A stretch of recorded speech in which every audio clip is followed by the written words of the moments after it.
সূরা হুজুরাতের 6 নম্বর আয়াতে আল্লাহ পাক রব্বুল আলামিন ঈমানদারদেরকে লক্ষ্য করে বলেন, এই বিশ্বাসীরা, ইয়া আইয়ুহাল্লাযীনা আমানু ইন জাআকুম ফাসিকুম বিনাবাইন ফাতাবায়ানু আন তুসিবু কওমান বিজাহালাতিন ফাতুসবিহু আলা মা ফাআলতুম নাদিমিন।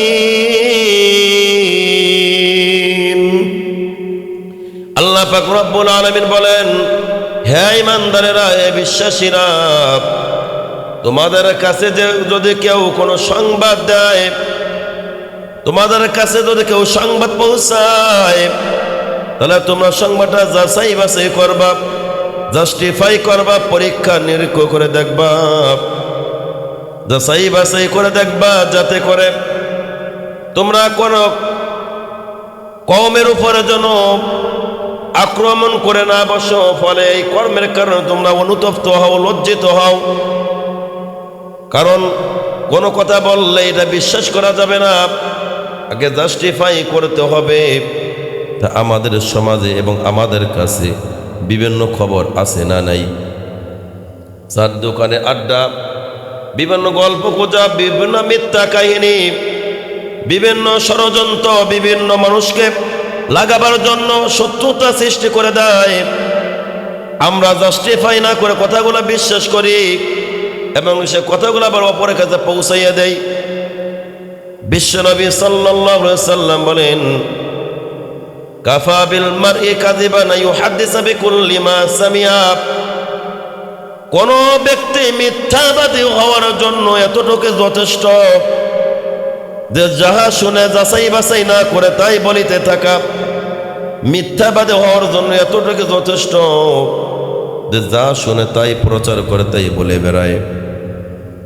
এই জন্য যাচাই বাছাই করতে হবে। যাচাই বাছাই ছাড়া কোনো কথা বলা যাবে না, অপরের কাছে সে কথাটা প্রচার করা যাবে না। এই আয়াতের শানে নুজুল, আল্লাহ রাসূল সাল্লাল্লাহু আলাইহি সাল্লাম বলেন, বনে মুসতালিক গোত্রের সর্দার উম্মাহাতুল মুমিনিন জুরাইরিয়া রাদিয়াল্লাহু তাআলা আনহা আম্মাজান হযরত জুরাইরিয়া রাদিয়াল্লাহু তাআলা আনহা তিনার আব্বা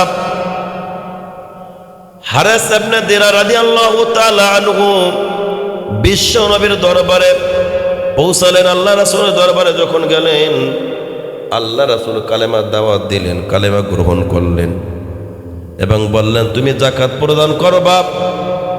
তিনি স্বীকার করলেন এবং বললেন, ওগো নবীজি, ওগো সরকার, আপনি যদি আমাকে অনুমতি দেন, আমি আমার গোত্রের কাছে চলে যাব, আমি তাদেরকে দাওয়াত দিব, কালেমার দাওয়াত দিব, ইসলামের দাওয়াত দিব। যারা ইসলাম ধর্ম গ্রহণ করবে তাদের কাছে আমি যাকাত আদায় করব।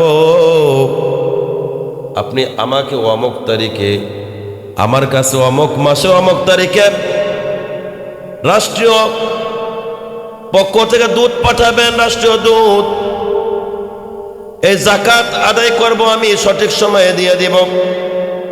কিন্তু সঠিক সময়ে আল্লাহ রাসূল সাল্লাল্লাহু আলাইহি সাল্লামের যে সাহাবী আল্লাহ রাসূল, ওই হারিস ইবনে দিরারের কাছে কোনো রাষ্ট্রীয় দূত আসে না। তিনি পেরেশানির মধ্যে পড়ে গেলেন, আমার কোনো আচরণে, কোনো আখলাকে বিশ্বনবী কষ্ট পাইছে কিনা, কোন প্রকার ব্যথা পাইছে কিনা, এই চিন্তা করলেন। এদিকে আল্লাহ রাসূল সাল্লাল্লাহু আলাইহি সাল্লাম সঠিক সময়ে ওয়ালিদ ইবনে উকবা রাদিয়াল্লাহু তাআলা আনহুকে পাঠিয়ে দিলেন, যাও যাকাত নিয়ে আসো, হারিস ইবনে দিনারের কাছে চলে যাও। হারিস ইবনে দিনার রাদিয়াল্লাহু তাআলা আনহুর সামনে কিছু লোক বসা দেখলো, অনেক মানুষ দেখে তিনি ভয় পেয়েছে, কারণ পূর্বের একটা শত্রুতা ছিল। ওয়ালিদ ইবনে উকবা রাদিয়াল্লাহু তাআলা আনহু দেখে তার কাছে যায় নাই, আল্লাহ রাসূলের কাছে প্রচার করলো, ওগো নবীজি তারা যাকাত দেবে না, আমাকে মারার জন্য ষড়যন্ত্র করতেছে, মন্তব্য করে বসলো। কিন্তু এখন পর্যন্ত হারিস ইবনে দিরারের কাছে যায় নাই। আল্লাহ রাসূল এই কথাটা শুনে রাগ হয়ে গেলেন, মুজাহিদকে পাঠিয়ে দিলেন। খালিদ বিন ওয়ালিদ রাদিয়াল্লাহু তাআলার নেতৃত্বে কিছু মুজাহিদদেরকে পাঠিয়ে দিলেন, যাও খবর যদি সত্য হয় তাদের সঙ্গে যুদ্ধ করতে হবে, যাচাই বাছাই করো। এদিকে হারিস ইবনে দিরার রাদিয়াল্লাহু তাআলা আনহু তাদেরকে দেখে জিজ্ঞাসা করে, আপনারা কোথায় যান? বলো তোমার কাছে। বলো কেন? বলো তুমি নাকি যাকাত দিতে অস্বীকার করেছো, আমাদের লোককে নাকি তুমি মেরে ফেলবা। তখন তিনি কসম কাটলেন, আল্লাহর কসম, আমার কাছে কোনো রাষ্ট্রীয় দূত যায় নাই, কোনো ব্যক্তি আমার কাছে আসে নাই, এবং আমার কাছে যাকাতের জন্য কোনো প্রস্তাব দেয় নাই। আমি তো আল্লাহ রাসূলের উপর হয়তো আমি ভুল বুঝেছিলাম, হয়তো আল্লাহ রাসূল আমার উপর কষ্ট পেয়েছেন, এই জন্য আমরা তো আপনার কাছে আসতে আল্লাহ রাসূলের দরবারে আসতেছিলাম। তো আল্লাহ রাসূল সাল্লাল্লাহু আলাইহি সাল্লাম এই কথা শুনে মনটা মলিন করলেন, সাথে সাথে কোরআনে আয়াত নাযিল হয়ে গেল, হে ঈমানদারেরা, কোন ফাসিক ব্যক্তি যখন তোমাদের কাছে কোনো খবর পৌঁছাবে, যাচাই বাছাই ছাড়া, জাস্টিফাই না করে, পরীক্ষা নিরীক্ষা না করে তোমরা এই কথাটা প্রচার করবা না, তোমরা কোনো পদক্ষেপ গ্রহণ করবা না। এখানে তাহলে দেখা যায় আল্লাহ রাসূল একজন সাহাবী সে ফাসিক হয়ে যায়। আসলে বিষয়টা এমন না। এক এক ধরনের তাফসীর এক একটা ধরেছে, শয়তান মানুষের সুরাত ধরে আল্লাহ রাসূলের সাহাবীর কাছে ভুল মেসেজ দিয়েছে, তোমাদেরকে মেরে ফেলবে, হত্যা করে ফেলবে, তারা কালেমা পড়বে না, যাকাত দিবে না।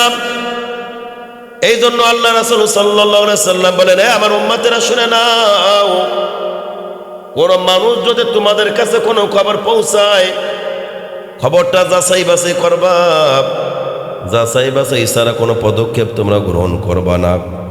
আজ আমাদের সমাজে যত দ্বন্দ্ব, শাসনের বৌরি নিয়ে দ্বন্দ্ব, ইমাম মুসল্লি নিয়ে দ্বন্দ্ব, সরকার জনগণ নিয়ে দ্বন্দ্ব, ভাই ভাই দ্বন্দ্ব, চাচা ভাতিজার দ্বন্দ্ব, একতরফা কথা বিশ্বাস করার কারণে গ্যাঞ্জাম হয়ে যায়। রাজনীতি দ্বন্দ্ব, মিথ্যা প্রচার করে, ভাইরে আপনার অমুক লোককে মেরে ফেলছে, সে আপনার আক্রমণ করবে, বোমা নিয়ে বসে আছে, যাচাই বাছাই না করে অন্য দল পাঠিয়ে দেয়, এক পর্যায়ে কয়েকজন হত্যা হয়ে যায়। তদারকি করার পরে দেখছে সম্পূর্ণ কথা মিথ্যা। বলেন তো দেখি মুসলমান এমন হয় কিনা? বলেন হয় না এমন বিষয়টা? এই জন্য যাচাই বাছাই করতে হবে। কথাকে যাচাই বাছাই ছাড়া কোনো কথা, কোনো খবর পাইলেই ওটা পদক্ষেপ নেওয়া যাবে না, আক্রমণ করা যাবে না। শয়তানের ষড়যন্ত্র চালায়। এই জন্য স্পেশাল আজকে আমার যুবক বন্ধুদেরকে নিয়ে কিছু আলোচনা। বর্তমান ফেসবুকের যুগ, ইউটিউবের যুগ, ইন্টারনেটের যুগ, ইউটিউবের যুগ। অনেক সময় দেখবেন অনেক আল্লাহ ওয়ালি বড় বুজুর্গদের নিয়ে মন্তব্য, অমুক এই কথা বলে নাই, জাস্টিফাই না করে মন্তব্য করে, কমেন্ট করে। অথচ ইহুদিদের ষড়যন্ত্র মুসলমানদের মধ্যে ফাটল সৃষ্টি করা, তাদের পাতানো ফাঁদের মধ্যে পাও ফেলানো যাবে না, যাচাই বাছাই করতে হবে, কমেন্ট করা যাবে না, আগে জাস্টিফাই করতে হবে। জাস্টিফাই করার পরে সঠিক জিনিসটা যদি তুলে ধরি, যত সম্ভব চেষ্টা করতে হবে মুসলমানদের পক্ষে। কারণ কাফের বেঈমানরা মুসলমানদের কোনোদিন আপন হবে না।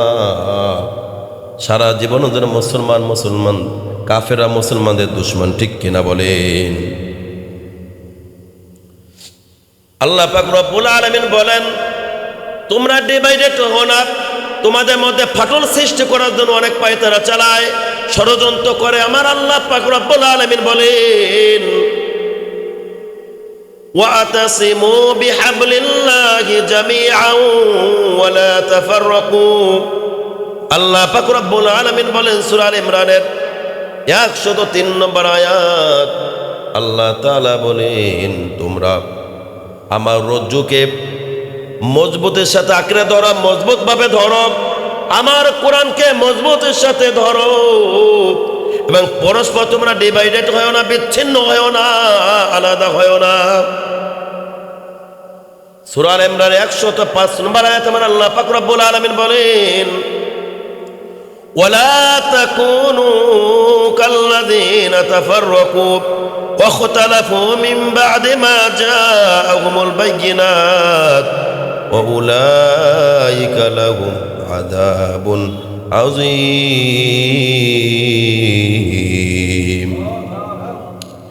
আল্লাহ পাক রব্বুল আলামিন বলেন তোমরা তাদের মতো হয় না যাদের সামনে সুস্পষ্ট নিদর্শন আসার পরেও বিভিন্ন দলে উপদলে বিভক্ত হয়, নানান প্রকার মতনৈক্য সৃষ্টি করে, নানান প্রকার মতনৈক্য সৃষ্টি করে।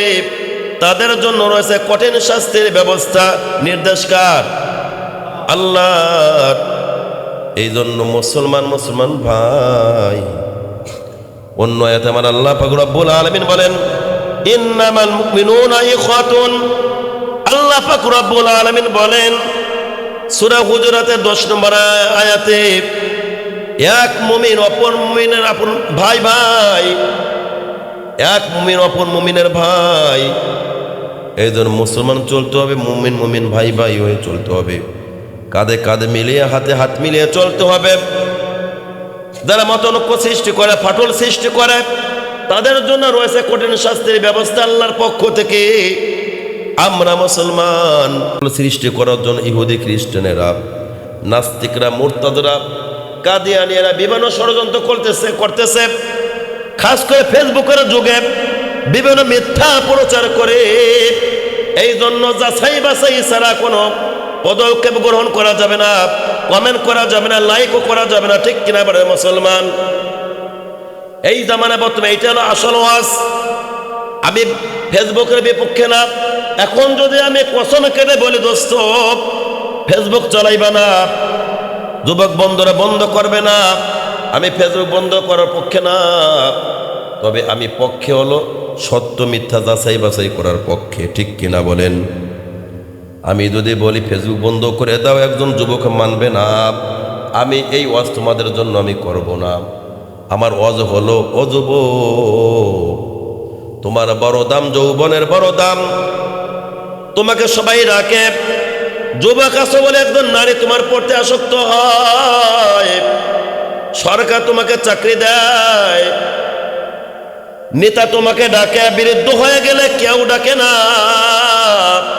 দরজাওয়ানি তওবা করদান শিয়ারে পয়গম্বরে, ওক্তে পীরে গর্গে জালেম মিশাহদ পরহেজগারি।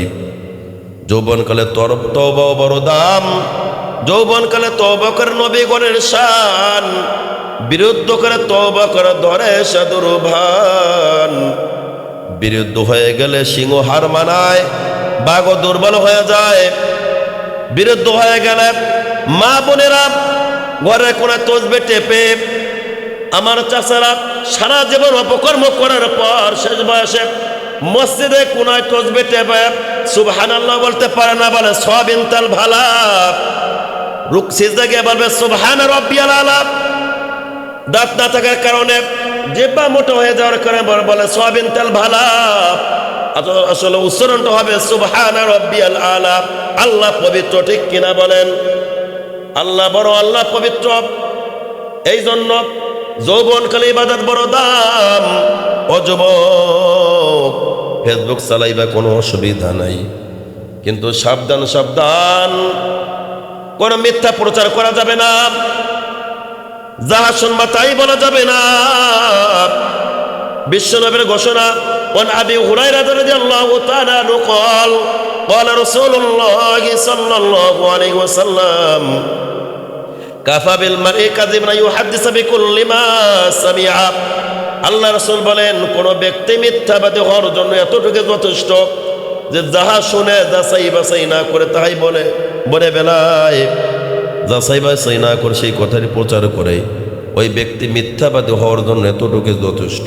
আর একটা মিথ্যা গুনাহ, একটা মিথ্যা কথা যদি কেউ বলে, তার জন্য শাস্তি হলো ৭০০০ বছর জাহান্নামের আগুন।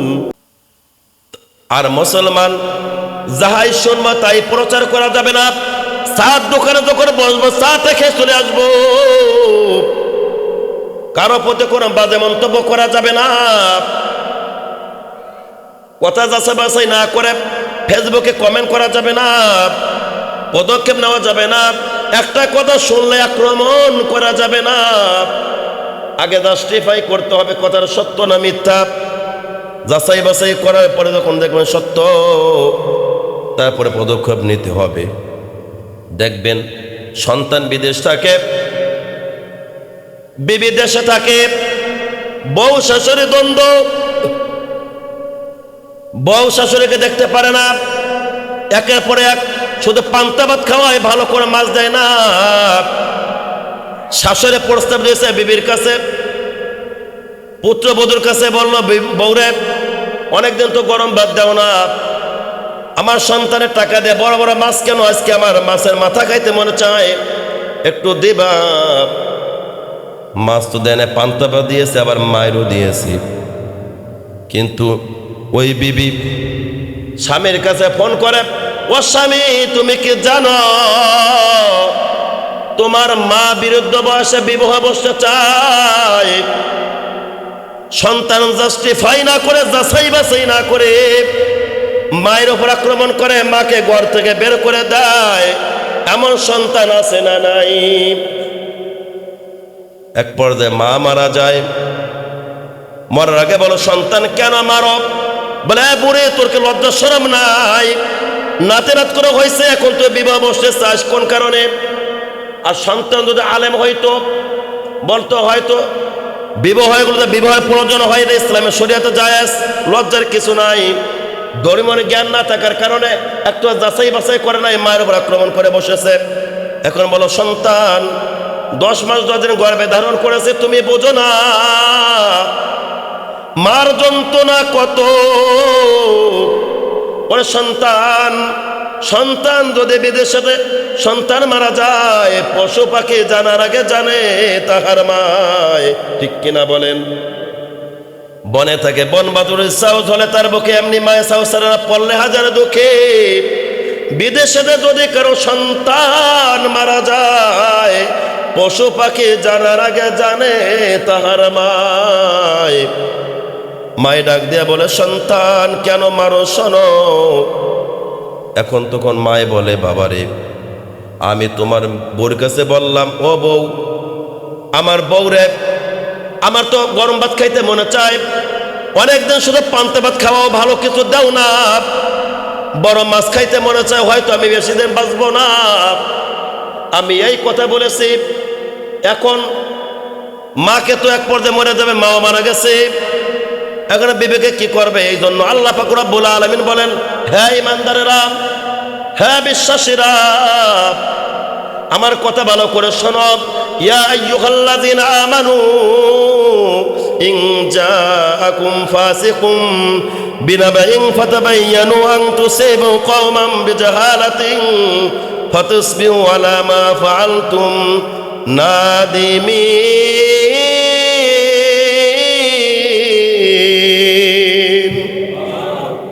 হে ঈমানদারেরা, কোনো ফাসিক ব্যক্তি যদি তোমাদের কাছে কোনো খবর পৌঁছায়, খবরটা জাস্টিফাই করবা, যাচাই বাছাই করবা, পরীক্ষা নিরীক্ষা করে দেখবা। পরীক্ষা নিরীক্ষা করে যদি না করো, আক্রমণ করে বসবা, পরে তোমার অনুতপ্ত হইতে হবে।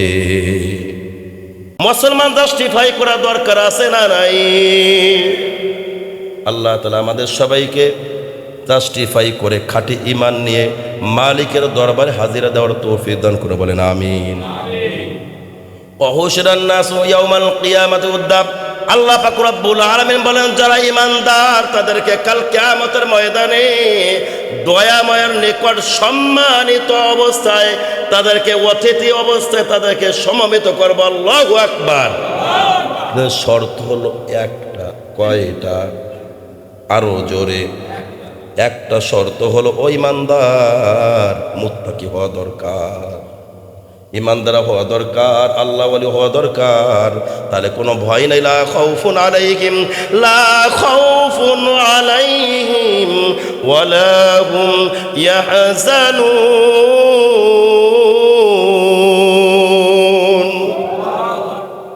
তোমরা যদি ইমানদার হও, তোমাদের বিদায় নিশ্চিত, কোনো ভয় নাই, কোনো পেরেশানি নাই।